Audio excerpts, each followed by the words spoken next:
Alien alert in Seattle.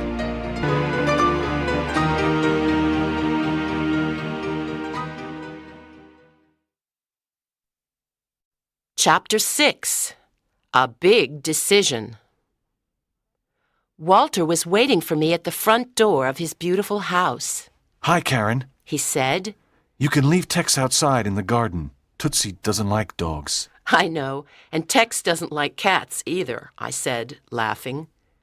Walter was home alone, and we went to his room and sat down. Karen, I have some news for you, he said. News? What news? I asked. I want to go to Mitrax with Mr. Kent, said Walter. What? I cried. Are you joking? No, I'm not joking, Karen, he said. This is a great opportunity for me. You know I want to become an astronaut. A trip on a spaceship to another galaxy is wonderful. I can see Mitrax and the aliens who live there. I can study them and see how they live and what they eat. I can find out things that aren't written in books.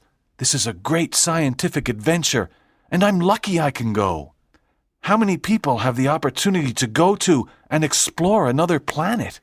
Walter was happy and excited. But aren't you afraid of aliens? I asked. What will they do to you? I don't think Mr. Kent and the other aliens want to hurt me, said Walter. They just want to study me because I'm a human.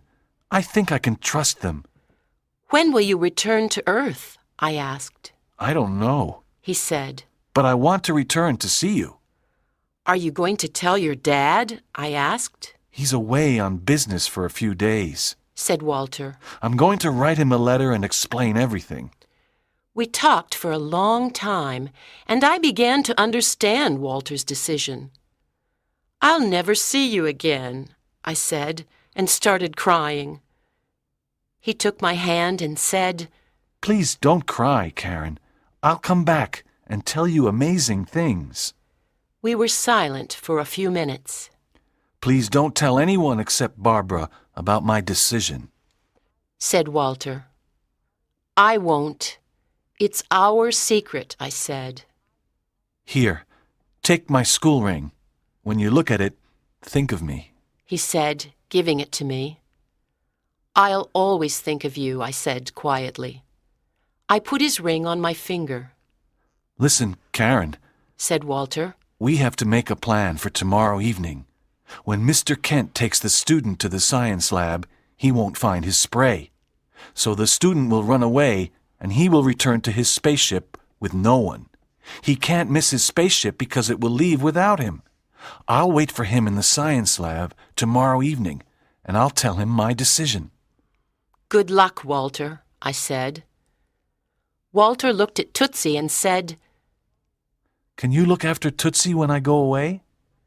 Well, there's Tex, but I can look after your cat, I said.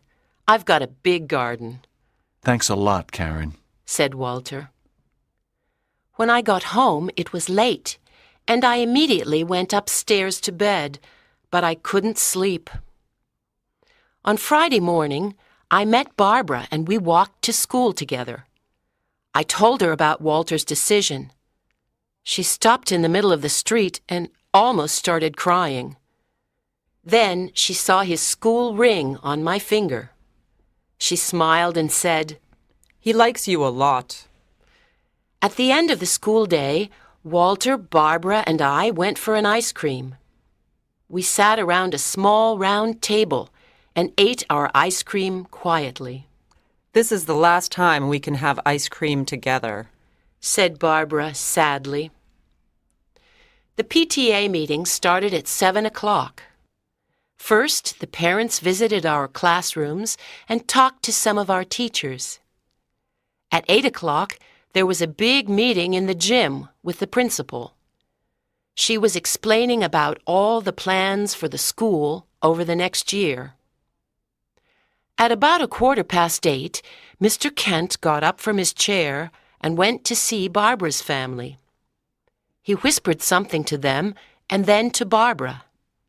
She was his choice. She got up and followed him. She wasn't worried because she knew Walter was waiting in the science lab. They left the gym and went upstairs. I decided to follow them. Karen, where are you going? Whispered my dad. Oh, I'm just going to the science lab for a minute.